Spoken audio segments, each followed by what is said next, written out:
Ils ont enfin compris qu'il fallait le changement au Cameroun, qu'il fallait automatiquement se ranger aux côtés du peuple. Ce n'est pas parce que vous mangez bien aujourd'hui là que demain ça peut finir. Les journalistes qui sont en train de gonfler sur les réseaux sociaux là, calmez-vous. Nous tous on veut le changement. On veut aussi que ceux qui sont dans les sous-quartiers là, ils aient au moins la lumière, ils aient au moins l'eau. Voici Valérie Dongo qui nous dévoile réellement la vérité. Il s'est rangé aux côtés du peuple. Famille, il ne doit pas trop bavarder. Hein. Écoutez vous-même la vidéo. Salut la famille des influencés, ici l'influenceur 2.0. L'heure est grave, l'heure est très grave. Notre pays est à un carrefour délicat et crucial de son histoire. Tout peut basculer comme tout peut rester dans le droit chemin. On sait où, quand et comment ça commence, mais on ne sait jamais où, quand et comment ça se termine. Si on va vers ce chemin-là, on va tous perdre. On va tous perdre énormément. Plusieurs vont mourir. Peut-être nous, peut-être moi, peut-être toi. Plusieurs vont mourir. Il y aura des blessures inguérissables qui vont s'ouvrir. Il y aura des plaies profondes qui vont s'ouvrir. Et le pays aura beaucoup de mal à se remettre de cela. C'est clair que ça ne va pas. Ça ne va pas, mais alors pas du tout. Pas du tout.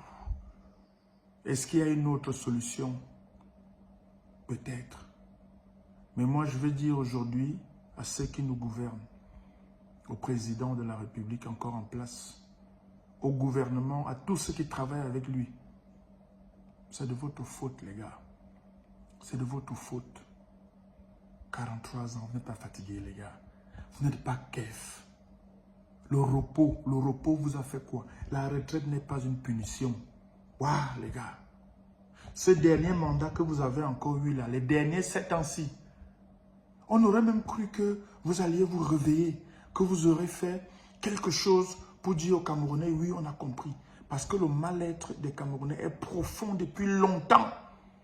Depuis très longtemps. Et le problème, c'est l'arrogance et le mépris de ceux qui nous gouvernent. Aujourd'hui, je vois les ministres, les DG, les hauts commis de l'État qui partent dans les villages, les arrondissements pour dire aux gens, calmez-vous, calmez-vous. Ce n'est pas ça que les gens attendaient de vous. Les gens attendaient de vous que vous travailliez. Les gens attendaient de vous que vous donniez un avenir aux Camerounais. Les gens attendaient de vous que vous fassiez des routes, que vous fassiez des ponts, que vous construisiez des écoles, des hôpitaux fiables, des hôpitaux où vous-même, vous pouvez vous soigner. Que vous donniez de l'eau potable aux gens. Que les gens soient en sécurité. Que les gens se sentent heureux et fiers d'être Camerounais au Cameroun. C'est de votre faute tout ça. La responsabilité de ce qui arrive aujourd'hui, ce n'est pas l'opposition, ce n'est pas les opposants. C'est de la faute du gouvernement qui a passé le temps dans l'inertie et la gabegie totale avec l'arrogance et le mépris envers les Camerounais. Vous avez été élu et vous avez été nommé pour beaucoup. Pourquoi vous ne travaillez pas pour que le Cameroun soit meilleur? Vous aimez aller en Beng, vous aimez aller en Europe, vous aimez aller en Occident. Vous extasiez sur le pays, dire comment c'est développé, c'est beau, c'est civilisé, alors que vous avez la responsabilité depuis 4 décennies et plus de changer ce pays. Aujourd'hui, la rue gronde, le peuple boue. Ce n'est pas parce que les gens sont méchants. Ce n'est pas parce que les gens veulent détruire ce pays. Ce n'est pas parce que les gens veulent casser tout. Ce n'est pas parce que les gens veulent tuer. Ça s'appelle le ras-le-bol. Les gens sont fatigués. Les gens en ont marre. On en a marre. Je suis fatigué. C'est la merde. C'est le merdier total à tous les niveaux. Est-ce que vous ne comprenez pas ça depuis 40 ans? Et depuis 2018, même hier là, avec cette élection qui a été hautement contestée, hautement contestable. Vous avez eu le temps pendant ces 7 dernières années de changer la donne. Mais ce n'est pas ça votre souci. Ce n'est pas ça votre souci, les gars. Aujourd'hui, les gars sont en mode saté. Les gars sont en mode saté parce que beaucoup n'ont pas d'espoir. Beaucoup n'ont plus de confiance en vous. Monsieur le Président sortant, la confiance a disparu depuis longtemps. Même quand vous changez de gouvernement, quand ça vous arrive, quand vous faites des réaménagements ou des aménagements ou des réajustements de gouvernement, ça ne sert à rien. Ça ne sert à rien du tout parce que la tête pensante, celui qui doit diriger le pays, celui qui doit s'assurer que le pays fonctionne, que les ordres qu'il a donnés sont respectés et suivis. Est-ce qu'il fait ça? Monsieur le Président, est-ce que vous nous gérez? Est-ce que vous nous gérez, Monsieur le Président? Même pour votre propre campagne, depuis 2018, vous faites seulement une ville et vous rentrez. Même pour votre propre campagne, Monsieur le Président, vous ne prenez même pas la peine.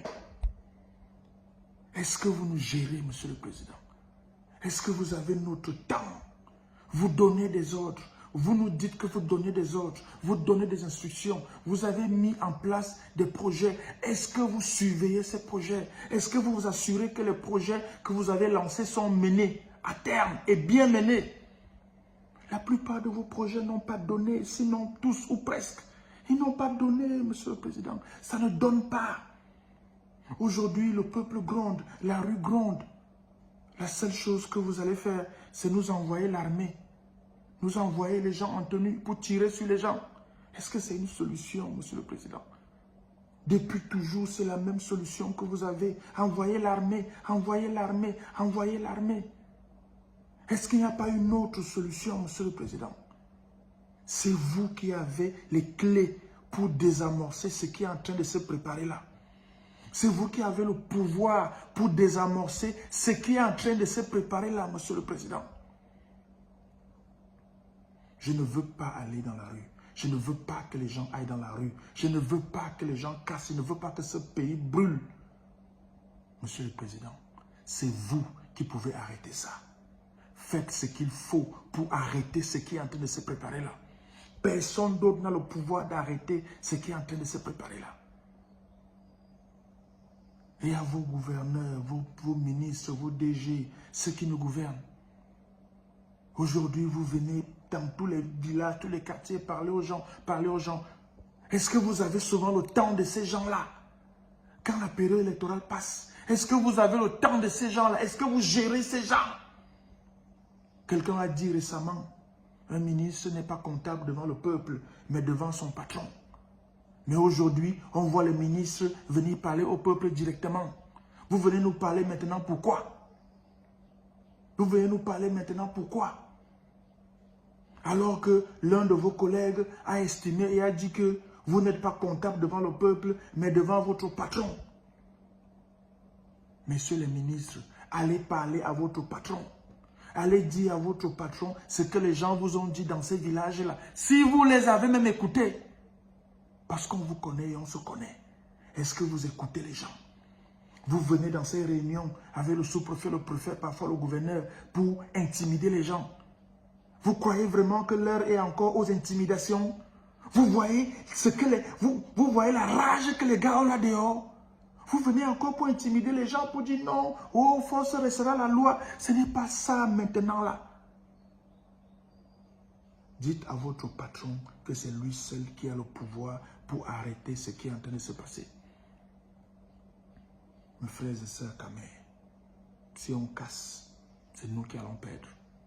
Si on brûle, c'est nous qui allons perdre. Si on tue, c'est nous qui allons mourir. Mais malheureusement, le ras-le-bol est violent. L'eau a débordé le vase. On ne peut que se retourner vers le président sortant. Monsieur le Président, c'est vous qui avez les clés pour stopper tout ça. C'est vous et vous seul qui pouvez stopper tout ça. Que Dieu protège le Cameroun et les Camerounais. Et que Dieu nous bénisse. Et que la paix soit dans ce pays. C'est dur, c'est très dur. Mais préservons au moins le peu que nous avons encore. Le peu que nous avons encore. Moi, je suis tout à fait d'accord avec lui. Faisons les choses dans le calme.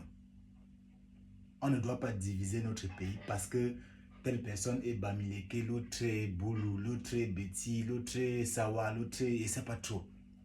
Ça ne nous intéresse pas. Tout ce que moi je veux dans mon pays, c'est le changement. Et je veux que le changement se passe dans la paix. Pas genre, on va seulement rester à la maison, on va comprendre les trucs. C'est quoi? Moi, je ne veux pas ça. Donc, s'il vous plaît, c'est tout ce que je pouvais ajouter. Ce que Valérie Ndongo vient de dire. Donc, pour moi, hein, les gars, dans la paix, rien que la paix, pour moi,